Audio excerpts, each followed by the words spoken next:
Hello, I'm Nikki, a 36-year-old woman. I recently lost my father to cancer. My dad and I were inseparable when I was growing up. He was the one that I looked up to the most, and he was the one who taught me a lot of things I know about today. I'm just saying this because I want to give you a sense of just how big my loss has been for me, something that my then husband was, for some reason, not able to grasp. Luke and I met through a mutual friend. We went out on a blind date and happened to click really well. We shared the same interests and the same sense of humor. It came as no surprise that we began dating pretty shortly after. We dated for about 4 years before deciding to tie the knot. We wanted to have kids, but we decided that we needed to be a lot more financially secure before we did that. The first thing we bought together was this small house that had 2 bedrooms, a living room, a kitchen, a dining room, and 2 bathrooms. Nothing big, but enough for just the 2 of us and some guests. We financed the whole thing by ourselves, and to date it has been one of my biggest achievements that I'm very proud of. I still remember the day that my mom called me and frantically told me that my dad had fainted and was being rushed to the hospital. I panicked like crazy and dropped everything I was doing to go to the hospital and be with my parents. We were in there for hours as the doctors ran test after test on my dad. He had to be admitted to the hospital, and with every hour that passed, I knew that something horrible was happening to Dad. Dad had been in the hospital for 2 days before we found out that he had pretty aggressive pancreatic cancer. I felt my entire world shatter around me when we found out. I was a mess for a long while after that. Dad remained in the hospital for the next 2 months, and I kept making trips to visit him. Luke was not happy with that. "I feel like you're just never at home anymore," Luke said. "Luke, my dad just got diagnosed with cancer, and he's in the hospital. Why the hell would I not be there with him every chance that I have? You being there isn't going to cure him. Hang back a little, let him rest," Luke suggested. "Are you implying that my being there is harming him?" I retorted. "No, but if I was in his position, I wouldn't want to be constantly disturbed," Luke replied. "I haven't been disturbing him at all. If you have a problem, be clear about it," I insisted. "I told you I want you home more. We never spend any more time together. I miss us," Luke expressed. "You're right. I miss us too. I promise as soon as I have word that Dad's condition has stabilized, I'll take breaks between my visits." "Okay." I compromised. It took another 2 weeks before I was told that they had stabilized his condition and he was going to be all right for a little while. I began to visit Dad every other day, and even though Luke wasn't that happy with it, I figured that he could just deal with it. I was at work when my mother called me. I felt my heart pound because I didn't know what she was going to tell me, but I picked up and hoped for the best. "Hey, honey," my mom greeted. "Hi, Mom. Everything all right?" I asked. "No, not really. I just visited your dad, and there's bad news," my mom informed me. "Oh no, what is it?" I exclaimed. "Well, the doctors have given your dad 2 months more to live," my mom revealed. "What?" "I don't know how to deal with all this," I confessed. "Your dad is being such a trooper about it, though. He's still the jovial man we all know and love," my mom comforted me. "I don't know what I'm going to do once he's gone," I admitted. "Me neither, but I'll be right there after work. We'll get through this together," my mom assured me. "Yes, get here as soon as you can. Dad really wants to see you. He apparently has something to ask of you," my mom added. "What is it?" I inquired. "I don't know. He said he wanted to be the one to ask you, so he wouldn't tell me," my mom replied. "Your father knows me way too well."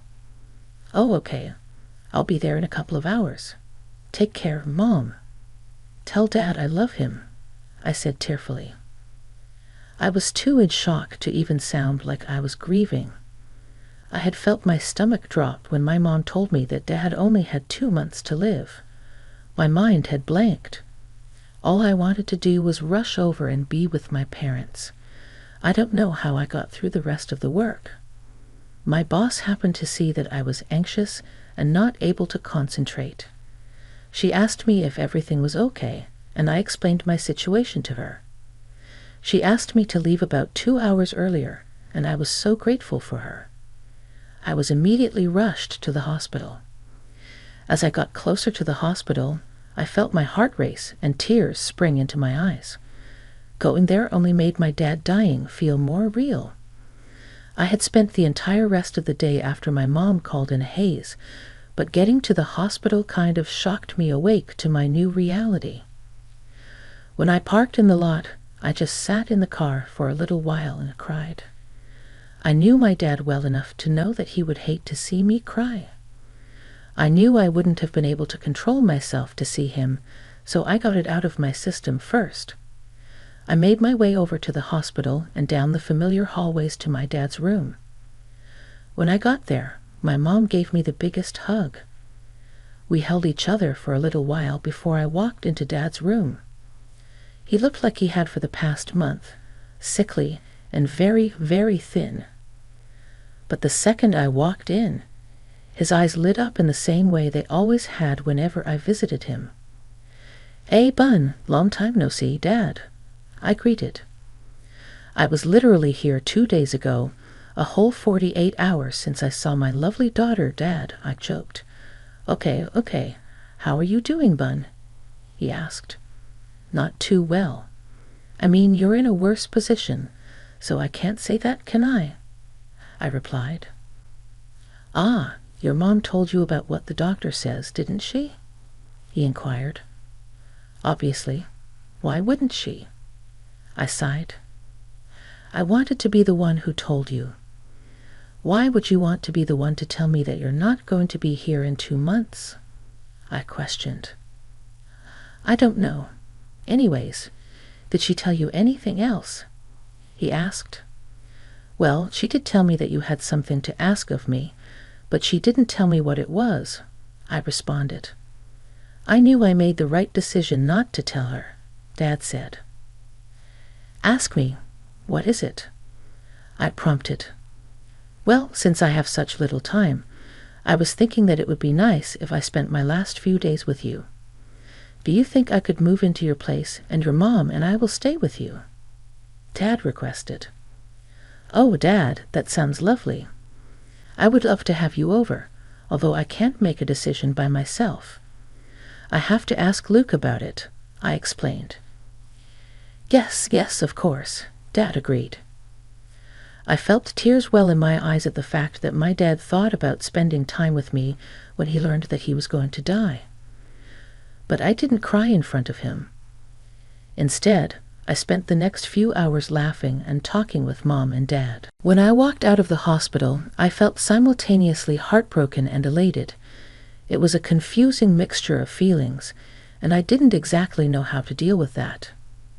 By the time I got back home, it was around 9:00 p.m. I walked into the house and was greeted by Luke pacing back and forth in the living room. He looked worried, but when he saw me, his face turned angry. "Where have you been?" "I've been trying to reach you since 6, Luke exclaimed. "I'm so sorry, darling. I went to visit my dad again." "Well, yeah, he's in the hospital." "Didn't you just go see him?" I defended. "So he's my father. My mother called to tell me that he has only 2 more months to live," I confessed. "Oh, I'm so sorry." "God, I'm so sorry for being so awful about it too," Luke apologized. "It's okay, I guess. You were worried about me," I acknowledged. "Yeah, you weren't answering any of my calls or texts, and I freaked out," Luke admitted. "But what did you talk about with your parents?" Luke inquired.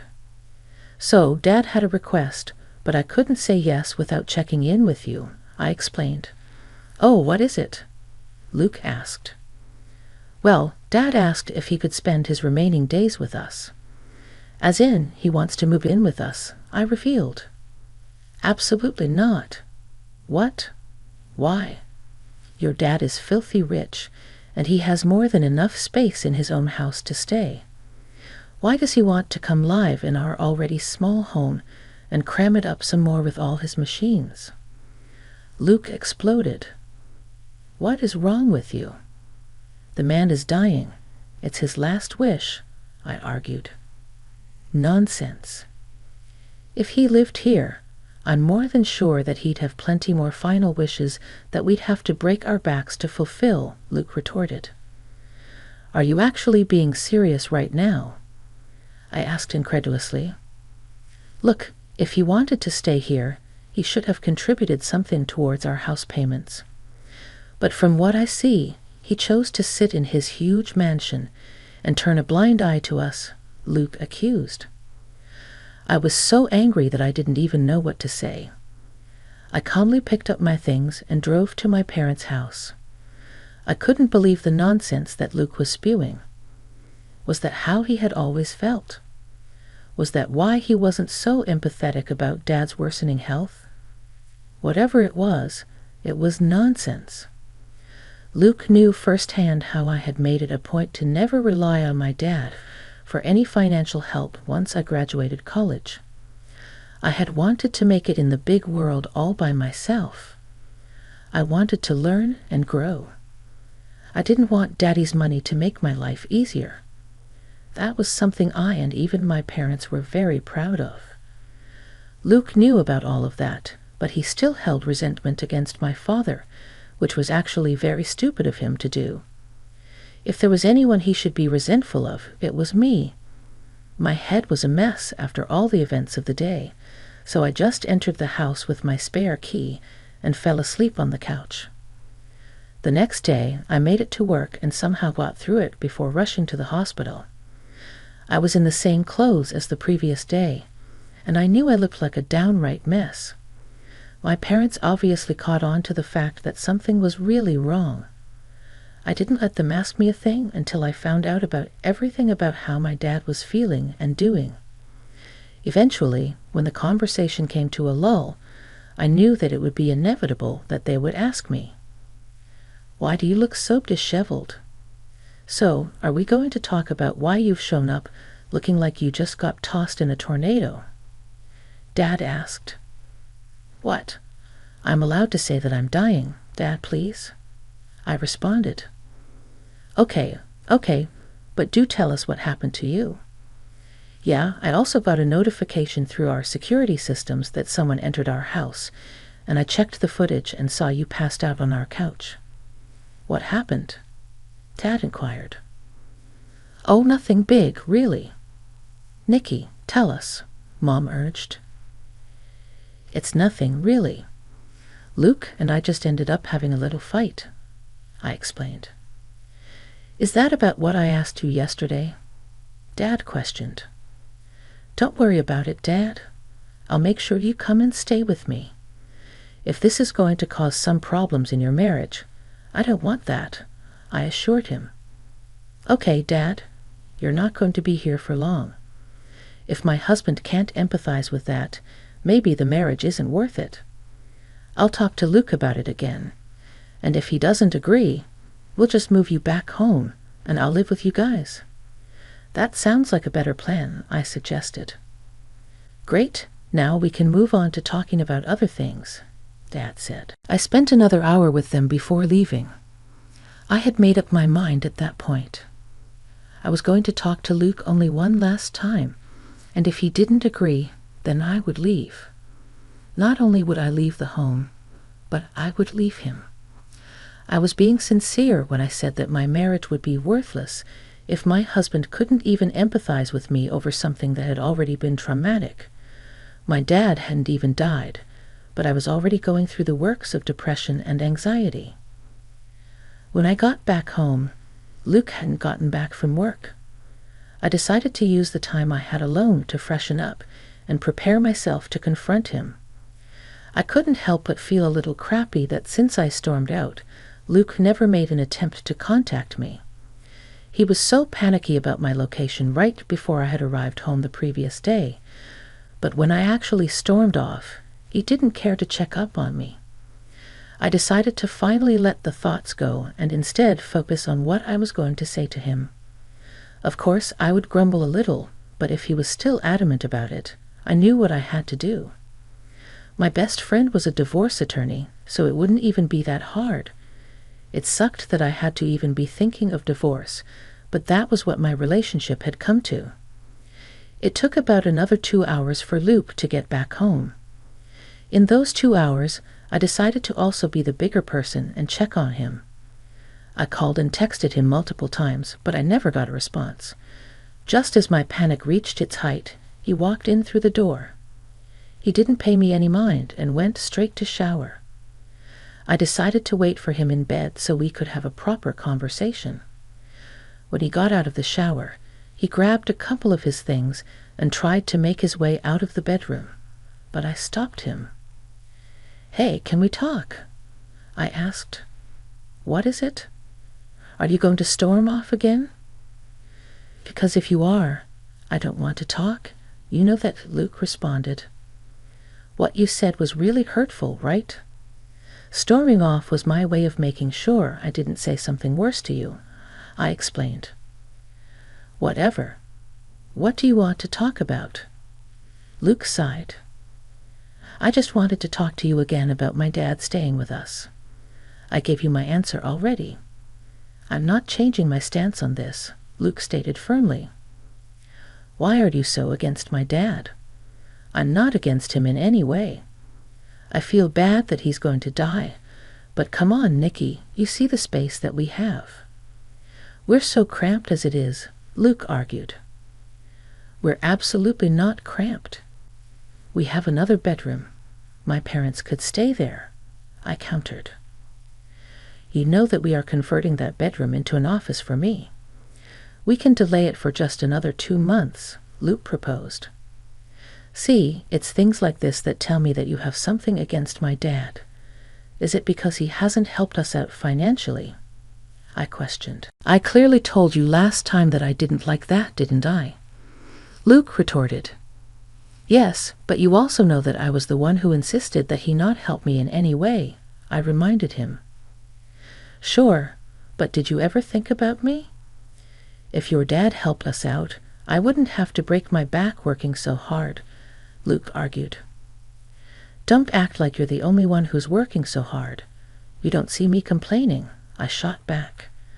"Whatever, I still don't want your parents here, that's it." "I'll be staying with my family for the next 2 months," Luke declared. "Whatever, as long as they aren't in my house," I responded. With that, Luke left me in the room and went to sleep in the living room. I couldn't believe that he was the man I had chosen to marry. Wasn't the man who made me fall head over heels in love with him. This was a monster. I cried myself to sleep that night, and in the morning, I took the day off work to pack my things up. I got to the hospital and told my parents about everything. They were obviously angry with Luke, but they were glad that I was still choosing to spend time with them. We filled out all the paperwork to take Dad home and got everything arranged to transport him there. Dad also felt really guilty for ruining my marriage, but I assured him that it was Luke who ruined the marriage and not him. Aside from spending as much time as I could with him, I also contacted my best friend, who was a lawyer, and had her start the filing process for a divorce. Luke barely contacted me, and the few times he did, the conversations were short. He would call to check up on me and my dad, but would seem uninterested whenever I told him Dad was doing good. The next 2 months were spent by my dad's side. My boss was gracious enough to only let me work for half the day. Mom, Dad, and I spent our time laughing and talking about the past. We played a lot of board games and watched a lot of TV. Dad constantly had a smile on his face, and that was enough to soothe all the worries of my situation. In the end, he was what mattered the most to me, and nothing would change that. During the last 2 weeks of his life, his health deteriorated rapidly. It was painful and jarring to see my dad slowly lose his spark. Mom and I spent every night curled up in bed, in each other's arms, just crying about the inevitable loss we were going to face. And then, finally, one night, Dad passed away in his sleep. Mom and I were heartbroken, Mom way more than me, so I took over planning the funeral and informing everyone in Dad's life about his passing. Of course, I also had to inform Luke, but I decided to do that in person. My aunt had flown in, and she stayed with my mom while I went over to my place to meet Luke. Before going over, I decided to pick up the divorce papers. I knew that once the funeral was done, and everything was beginning to settle, I wanted to start fresh. I didn't want to have to deal with more things after I made peace with my dad's death, so I figured I might as well deal with everything at once. When I got back home, Luke was watching TV. He looked surprised to see me. "What are you doing here?" he asked. "Well, it's my house too," I reminded him. "Yes, but you were staying with your parents. Is your dad doing all right?" he inquired. "No, he passed away yesterday," I informed him. "Oh no, I'm sorry for your loss." "Are you?" Luke asked. "If you really were, you would have honored the one thing he asked for." "Your dad is dead now, Nikki. Drop it," I replied. "You really are an insensitive piece of crap, aren't you?" Luke retorted. "Okay, I know you're deep in grief right now, so I'm not going to hold what you say against you. Anyways, wasn't your dad going to leave you like $5 million to your name?" "What are we going to do with that?" Luke questioned. "Are you actually out of your goddamn mind? Your dad finally decided to contribute to our life, so I think it's fair that I'm planning what we'll do with it," I stated firmly.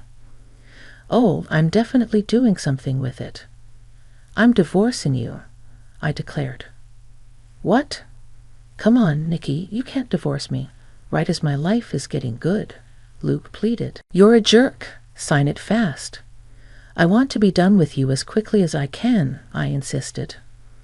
Luke tried to talk to me, but I was done. I walked back out and drove back to my mom. She figured I went back home to Luke because I was crying and looked really angry. She tried to ask more about it, but I told her that I'd tell her everything afterward. Done with the funeral, the next few months were filled with dealing with grief while simultaneously going to court. Luke did not take me asking for a divorce nicely, so he decided to contest it. He kept trying to fight for some of my inheritance because he believed that he was entitled to it. But my dad had made a pretty specific and ironclad will that stated the only I was to be the inheritor. Obviously, Luke didn't win anything. He only lost more on hiring a lawyer. So Luke sold his share of our house to me because he wouldn't be able to survive by himself and pay his share of the mortgage. I gladly bought it and am currently working on flipping it so I can rent it. My mom and I are slowly getting through the grief of losing the one person who brought so much light and joy into our lives. Mom is finally beginning to laugh again, and I'm beginning to see the bright side of things. I've moved in with Mom, and having each other there next to each other has been a great feeling. It's been about 7 months since everything happened, and things are finally beginning to look up. The money Dad left me surely has helped, but I'm not going to rely on it. As long as I work, so much has happened in less than a year, so I can't wait to see what else life has left to offer me.